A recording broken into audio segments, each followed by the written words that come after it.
Assalamualaikum warahmatullahi wabarakatuh. Alhamdulillahil wahidil qahhar, al-azizul jabbar, mukawwirul layla 'alan nahar. Wassalatu wassalamu ala nabiyyina Muhammadinil mukhtar wa alihi athhar wa ashabihil akhyar. Ashhadu an la ilaha illallah wa ashhadu anna Muhammadar Rasulullah. Allahumma sholli ala sayyidina Muhammad. Kaum muslimin dan muslimat yang dirahmati Allah. Minin kita sedang melaksanakan ibadah puasa di bulan Ramadan. Apa sebenarnya keutamaan puasa pada bulan Ramadan? Itulah yang akan menjadi topik pembicaraan kita pada kesempatan kali ini, yaitu keutamaan puasa di dalam bulan Ramadan. Puasa bulan Ramadan itu puasa yang sangat utama. Karena puasa pada bulan Ramadan adalah merupakan rukun di antara 5 rukun Islam. Di antara keutamaan puasa pada bulan Ramadan adalah yang pertama, puasa adalah merupakan ibadah yang merupakan untuk Allah Subhanahu wa taala. Dan dalam hadis dijelaskan bahwa puasa itu langsung Allah Subhanahu wa taala yang memberikan balasannya. Dijelaskan bahwa kullu amal ibni Adam lahu, seluruh amal keturunan anak Adam untuknya. Jadi sembahyang amal itu untuk kita. Haji amal itu untuk kita, dilakukan karena Allah. Tetapi kata Allah mengatakan illa siyam, kecuali puasa. Jadi seluruh amal-amal kita yang lain itu untuk kita. Illa siyam, kecuali puasa. Kata Allah mengatakan fa innahu li, kata Allah. Sesungguhnya puasa itu kata Allah untuk aku. Kenapa puasa untuk Allah? Karena kalau kita kimak amal-amal yang kita lakukan, ibadah-ibadah yang kita gawe, itu kita bisa ngimak orang ini melakukan, menggawekan ibadah itu apa tidak. Misalnya nih, orang sembahyang, orang solat. Kita tahu nian kita orang ini ada daknya solat apa tidak. Dinampak. Orang itu ada solat, apa tidak ada solat tu nampak. Bisa kita kima. Orang itu ada masuk masjid, apa tidak ada masuk masjid, nampak. Bisa kita kima. Orang itu ada nyemayi zakat, apa tidak ada nyemayi zakat juga nampak. Orang adanya pergi ibadah haji, apa tidak ada pergi ibadah haji, nampak. Tapi orang paso itu kadang-kadang kita tidak bisa nak nilai orang ini sebenarnya paso apa tidak. Sebab bisa baik orang itu sebenarnya tidak ada paso, tapi nyo bagaya sama orang paso. Bisa bibinya baru sudah makan di lap kering, jalannya di lemah-lemah kadihi, Tiba angin kencangnya nak bah pemain, litaknya pemain, padahalnya tidak pasok. Kita tidak tahunya tidak pasok. Jadi yang tahu nian, uhang itu pasok, tidak pasok itu Allah. Karena itu kata Allah mengatakan, wa ana ajzibi. Maka aku kata Allah langsung memberikan balasan kepada uhang itu yang pasok. Karena kata Allah mengatakan, fa innahu li, pasok itu untukku, wa ana ajzibi. Aku langsung memberikan balasan kepada uhang yang pasok itu. Jadi puasa ini keutamanya luar biasa. Kemudian yang kedua, bahwa kata Nabi mengatakan puasa itu merupakan benteng. Dalam hadis Nabi dikatakan wasyamu junnah. Puasa itu merupakan benteng. Benteng macam mana? Jadi kalau uhang paso kan banyak hal-hal yang tidak bolehnya lakukan. Misalnya, puasa bisa menjadi benteng dari serangan penyakit. Orang-orang kesehatan mengatakan bahwa 80% sakit pada tubuh kita ini itu bersumber dari masalah perut. Dengan kita melakukan puasa, itu membuat perut kita ini istirahat. Dan puasa menurut orang kesehatan itu bisa memberikan kesehatan bagi kita. Karena perut itu istirahat. Kemudian daripada itu, puasa ini juga jadi benteng daripada perbuatan-perbuatan yang tidak baik. Kita ndak ngato-ngato kesalahan. Karena apa? Kita takut. Nanti pahala puasa itu habis.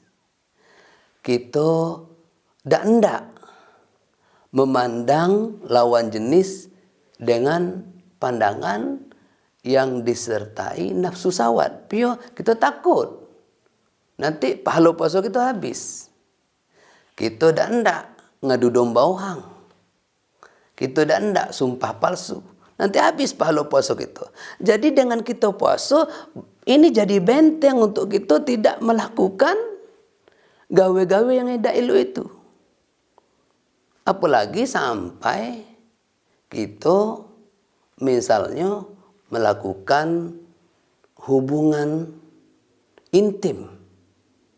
Baik dengan wanita yang hak bagi kita atau yang tidak hak.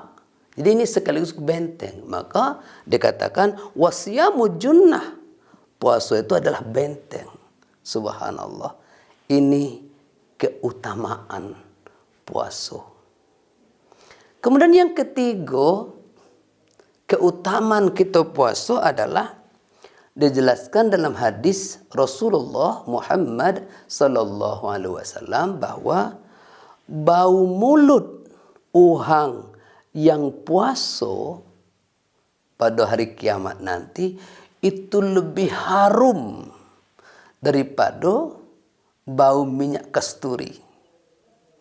Apa kata Nabi menjelaskan dalam hadis beliau?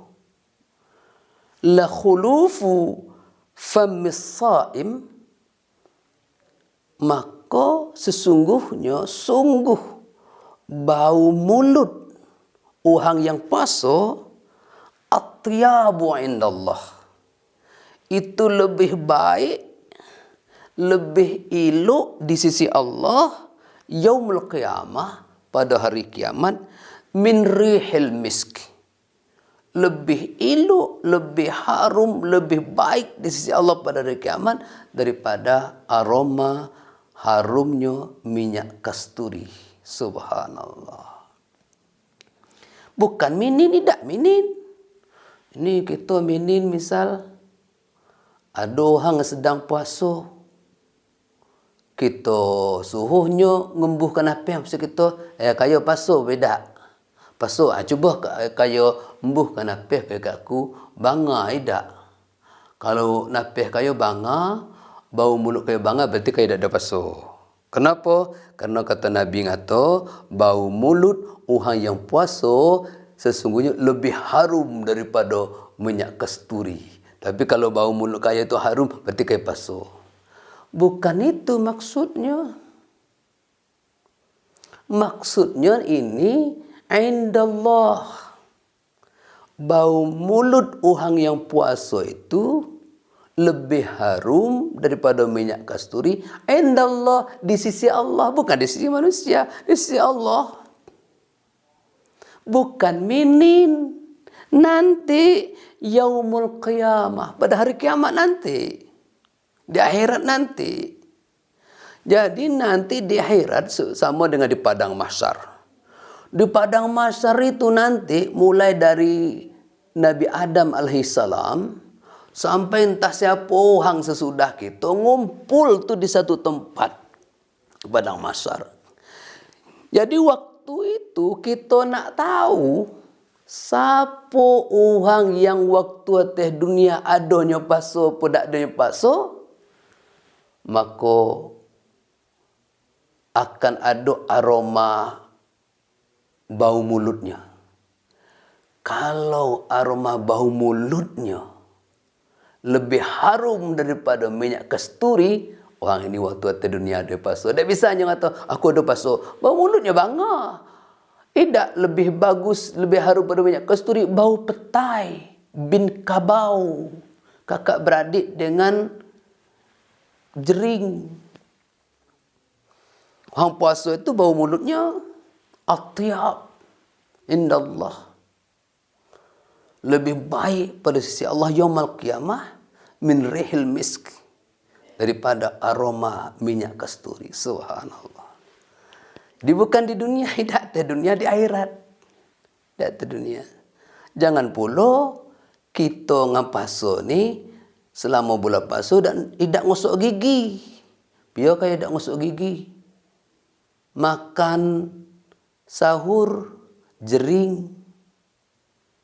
Waktu berbuka petai, lalap kabau, tidak ngusuk gigi, bawa sembahyang tarawih, ngangkat takbir lamonian. Mungkin kita usuk, orang sebelah nak pingsan, bau mulut kita.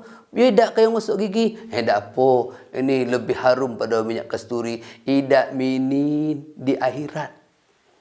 Yaumul qiyamah. Ini yang kedua. Kemudian daripada itu, bahawa keutamaan daripada puasa bulan Ramadan ini adalah orang yang puasa itu mendapatkan dua kebahagiaan. Subhanallah. Orang puasa dapat dua kebahagiaan. Apa itu dua kebahagiaan? Lisaim farhatani. Untuk orang-orang paso farhatani, dapat dua kebahagiaan. Yafrahuma, dua kebahagiaan itu apa? Dua kebahagiaan itu adalah iza aftara fariha. Apabila yang pertama, apabila nyoba buka, nyoba bergembira. Apabila nya berbuka, nya senang bifatarihi, senang dengan berbukanya. Apa kita rasa ya? Detik-detik, menit-menit menunggu waktu berbuka. Weh, subhanallah, senangnya, gembiranya. Duduk nunggu-nunggu waktu berbuka. Sebentar-sebentar ngimak jam, sebentar-sebentar ngimak jam. Lah masuk dah waktunya. Begitu masuk waktu berbuka, azan uhang, wih subhanallah. Luar biasa kegembiraannya. Begitu diminum air seteguk, bismillahirrahmanirrahim. Setelah itu dibacakan doa, Bismillahirrahmanirrahim. Zahabaz zama wa batalatal uruq wa thabatal ajru insyaallah. Atau Allahumma laka sumtu wa bika amantu wa ala rizkika aftartu bi rahmatika ya arhamar rahimin. Gembira, senang dengan datangnya waktu berbuka. Ini kegembiraan pertama. Kegembiraan pertama hang puasa itu gembira karena masuknya waktu berbuka. Kemudian kata Rasul mengatakan bahwa kegembiraan yang kedua adalah wa idza laqi rabbih. Nanti kegembiraan kedua wahang puasa itu ketikanya bersua dengan Tuhannya Allah Subhanahu wa taala. Alangkah gembiranya uhang-uhang puasa ketika bersua dengan Allah Subhanahu wa taala. Kenapa? Fariha bisaumihi. Nya gembira kerana puasanya. Nya menghadap Allah gembira kerana datang dunia tu nya ada puasa. Maka celaka uhang-uhang ketika di dunia tidak puasa, maka bersua dengan Allah nanti dalam keadaan berduka cita, dalam keadaan tidak bergembira. Kemudian berikutnya, apa keutamaan puasa ini? Berikutnya keutamaan puasa itu ternyata yang bisa bagi kita syafaat. Apa tu syafaat? Pertolongan. Yang bisa bagi kita syafaat nanti di akhirat, bisa bagi kita pertolongan. Itu bukan hanya syafaat Nabi Muhammad SAW. Bisa juga bagi kita syafaat, itu puasa. Puasa bisa nolong kita. Puasa bisa memberi kita syafaat pada hari kiamat. Kata Nabi Muhammad sallallahu alaihi wasallam menjelaskan dalam hadis beliau, lisyami wal Qur'an yashfa'ani lil 'abdi yaumul qiyamah. Untuk orang yang puasa, ya, puasanya itu dan Al-Quran yang dibaca, Quran ni, ya, puasa, Al-Quran yang dibaca, itu memberikan syafaat. Puasa memberi kita syafaat. Dalam bulan puasa kita baca Quran, kita tadarus. Al-Quran juga bagi syafaat untuk hamba Allah pada hari kiamat. Subhanallah. Jadi nanti pada hari kiamat banyak yang nak nolong kita. Nabi bagi syafaat pertolongan. Al-Quran bagi syafaat pertolongan. Dan puasa yang kita gawekan di dunia ini bagi syafaat, bagi pertolongan pada kita. Mudah-mudahan kita dimasukkan dalam surga Allah. Kaum muslimin yang dirahmati Allah. Berikutnya, keutamaan puasa adalah ternyata puasa itu menjauhkan kita daripada neraka. Kita dijauhkan dari neraka sejauh jarak 70 tahun. Dengan kita melakukan puasa di bulan Ramadan ni. Hadis Nabi menjelaskan, la yasumu abda yawman fi sabilillah. Tidak ada orang yang berpuasa pada jalan Allah illa ba'adallahu bidzalika yaumin nar, kecuali Allah itu menjauhkan hamba yang puasa tadi antara hamba itu dengan api neraka itu dijauhkan. Tidak adalah orang, tidak adalah orang yang berpuasa di dunia ini kecuali Allah menjauhkan hamba yang puasa itu dengan neraka itu an wajhi, dari wajahnya itu sab'ina kharifah, sejauh sab'in 70 Sorifa year, 70 tahun jaraknya antara wajahnya dengan api neraka itu jaraknya 70 tahun. Subhanallah. Dengan kita melakukan ibadah puasa. Kemudian yang terakhir, keutamaan berpuasa itu adalah nanti di akhirat, di surga, ada satu pintu surga, khusus pintu surga ini bisa dimasuki oleh orang yang puasa. Orang yang tidak puasa dia bisa masuk lewat pintu ini. Apa namanya? Kata Nabi mengatakan, innal jannata baba. Sesungguhnya surga itu banyak pintu-pintunya. Yuqalu yaumal qiyamah. Dikatakan pada hari kiamat nanti di surga itu, aina shaimun? Mana orang yang puasa? Ayo, mana orang yang puasa? Mana orang puasa? Fa iza dakhala akhiruhum. Maka apabila orang puasa itulah masuk ke pintu itu, ada orang terakhir puasa masuk ke pintu itu, aghlaqu dzalikal bab. Pintu itu tutup. Orang lain tidak bisa lagi masuk. Apa nama pintu itu? Pintu itu bernama Ar-Rayyan. Pintu Ar-Rayyan di surga hanya bisa dimasuki oleh orang-orang yang berpuasa. Mudah-mudahan seluruh kita ini akan masuk surga melewati satu pintu, khusus pintu orang puasa, yaitu pintu Ar-Rayyan. Kaum muslimin dirahmati Allah, mudah-mudahan bermanfaat untuk kita bersama. Selamat berbuka puasa, kuatkan iman, sehatkan badan, jaga diri kita. Billahi taufiq wal hidayah. Wassalamualaikum warahmatullahi wabarakatuh.